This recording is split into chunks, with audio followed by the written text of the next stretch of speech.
ನಾನು ಇವತ್ತು ಕ್ಯಾರೆಟ್ ಪಲ್ಯ ಮಾಡ್ತಾ ಇದ್ದೀನಿ.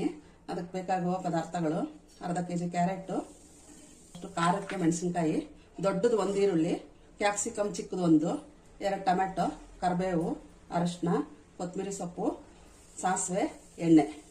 ಇದು ಹೆಂಗೆ ಮಾಡೋದು ಅಂತ ಇವಾಗ ನಿಮಗೆ ತೋರಿಸ್ಕೊಡ್ತೀನಿ. ಈಗ ಇದಕ್ಕೆ ಒಂದು 3 ಸ್ಪೂನ್ ಆಗೋ ಅಷ್ಟು ಎಣ್ಣೆ ಹಾಕ್ಕೊಳ್ಳೋಣ. ಇದಕ್ಕೇನು ಎಣ್ಣೆ ಜಾಸ್ತಿ ಹಾಕೋಂಗಿಲ್ಲ. ಸ್ವಲ್ಪ ಸಾಸಿವೆ ಹಾಕ್ಕೊತೀನಿ. ಸಾಸಿವೆ ಸಿಡಿಲಿ. ಸ್ವಲ್ಪ ಸಾಸಿವೆ ಸಿಡಿದಿದೆ, ಅದಕ್ಕೆ ಇವಾಗ ಕಟ್ ಮಾಡಿರೋ ಈರುಳ್ಳಿ ಹಾಕ್ಕೊತಾ ಇದ್ದೀನಿ.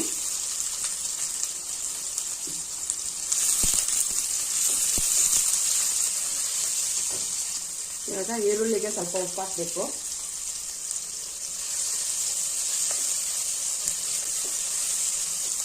ಈಗ ಇದಕ್ಕೆ ಕರಿಬೇವಿನ ಸೊಪ್ಪು, ಖಾರಕ್ಕೆ ಎಷ್ಟು ಬೇಕೋ ಅಷ್ಟು ಹಸಿಮೆಣಸಿನಕಾಯಿ ಸ್ವಲ್ಪ ಫ್ರೈ ಮಾಡ್ಕೊಳ್ಳೋಣ.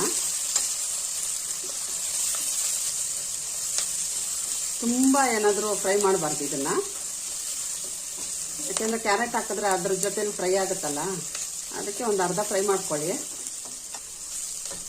ಈಗ ಹೆಚ್ಚಿಟ್ಕೊಂಡಿರೋದು ಒಂದೇ ಒಂದು ಚಿಕ್ಕದು ಕ್ಯಾಪ್ಸಿಕಮ್ ಹಾಕ್ತಾ ಇದ್ದೀನಿ. ತಿನ್ನೋಕೆ ಚೆನ್ನಾಗಿರುತ್ತೆ. ಇದರಲ್ಲಿ ನೋಡೋಕ್ಕೂ ಕ್ಯಾರೆಟ್ ಜೊತೆಲಿ ಕ್ಯಾಪ್ಸಿಕಮ್ ಹಾಕಿದ್ರೆ ನೋಡೋಕ್ಕೂ ಚೆನ್ನಾಗಿರ್ತೈತೆ.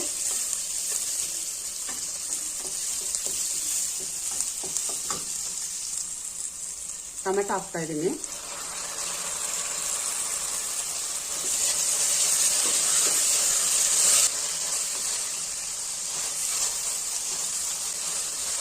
ಟೊಮೆಟೊ ಒಂದು 2 ನಿಮಿಷ ಸಾಫ್ಟ್ ಆಗಲಿ.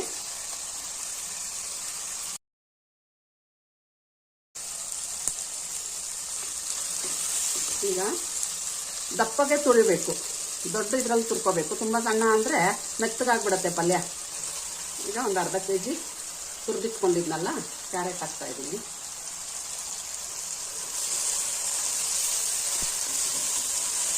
ಈಗ ಎಲ್ಲ ಮಿಕ್ಸ್ ಮಾಡ್ಕೊಳ್ಳೋಣ.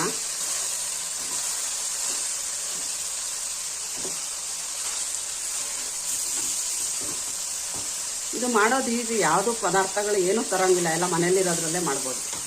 ಈಗ ಇದಕ್ಕೆ ರುಚಿಗೆ ಎಷ್ಟು ಬೇಕೋ ಅಷ್ಟು ಉಪ್ಪು ಹಾಕ್ತೀನಿ.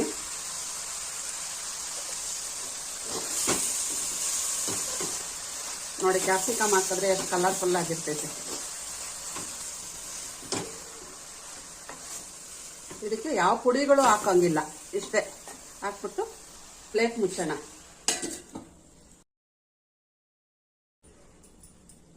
ಈಗ ಒಂದು 5 ನಿಮಿಷ ಆಗಿದೆ.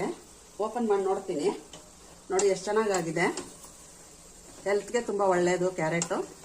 ಮಾಡಿಕೊಂಡು ಫ್ರೈ ಮಾಡಿ. ಈಗ ಇದಕ್ಕೆ ಅರಿಶಿನ ತುಂಬ ಒಳ್ಳೆಯದು. ಅರಿಶಿನ ಸ್ವಲ್ಪ ತಿನ್ನಬೇಕು ಅಂತ ಅರಿಶಿನ ಹಾಕ್ತಾ ಇದ್ದೀನಿ. ಒಂಚೂರು ಅರಿಶಿನ ಹಾಕ್ಬೇಕು. ಎಲ್ಲ ಅಡುಗೆನಲ್ಲೂ ಅರಿಶಿನ ಹಾಕ್ಬೇಕು. ಇದೇ ಕಲರ್ಫುಲ್ ಆಗಿರ್ತೈತೆ, ಹೆಲ್ತ್ಗೆ ಒಳ್ಳೆಯದು ಅಂತ ಅರಿಶಿನ ಹಾಕಿದ್ದೀನಿ. ಈಗ ಇನ್ನೊಂದು 10 ನಿಮಿಷ ಇದು ಸ್ವಲ್ಪ ನೀರಿನ ಅಂಶ ಎಲ್ಲ ಇರುತ್ತಲ್ಲ, ಅದೆಲ್ಲ ಡ್ರೈ ಆಗಬೇಕು. ಈಗ ಇದಕ್ಕೆ ಸ್ವಲ್ಪ ಈಗ ಕೊತ್ತಂಬರಿ ಹಾಕ್ತೀನಿ.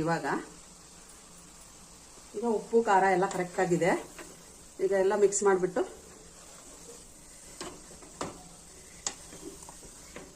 ಮಕ್ಕಳಿಗೆಲ್ಲ ತುಂಬ ಒಳ್ಳೆಯದು. ಈಗ ಇದನ್ನ ಸಿಮ್ಮಲ್ಲಿ ಇಟ್ಬಿಟ್ಟು ಒಂದು 10 ನಿಮಿಷ ಮುಚ್ಚಿಡ್ತೀನಿ. ಈಗ ಓಪನ್ ಮಾಡಿ ನೋಡೋಣ. ಒಂದು 10 ನಿಮಿಷ ಆಗಿದೆ. ಸಿಮ್ಮಲ್ಲಿ ಇಟ್ಟಿದ್ದೆ. ಚೆನ್ನಾಗಿ ಅದೆಲ್ಲ ನೀರಿನ ಅಂಶ ಎಲ್ಲ ಚೆನ್ನಾಗಿ ಡ್ರೈ ಆಗಬೇಕು. ಈಗ ನೋಡಿ ಎಷ್ಟು ಚೆನ್ನಾಗಾಗಿದೆ. ಈಗ ಲಾಸ್ಟಲ್ಲಿ ಇದಕ್ಕೆ ಕೊತ್ತಂಬರಿ ಸೊಪ್ಪು ಹಾಕೋಣ. ಆವಾಗಲೇನು ಹಾಕಿದ್ದೆ, ಇವಾಗೂ ಸ್ವಲ್ಪ ಕೊತ್ತಂಬರಿ ಸೊಪ್ಪು ಹಾಕಿದ್ದೀನಿ.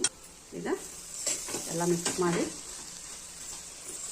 ಮಿಕ್ಸ್ ಮಾಡಿ ಸರ್ವ್ ಮಾಡ್ಕೊಳ್ಳೋದಷ್ಟೇ. ಚಪಾತಿ ಜೊತೆ, ಬರೀ ಚಪಾತಿ ಜೊತೆ ತಿನ್ಬೋದಷ್ಟೇ ಇದು.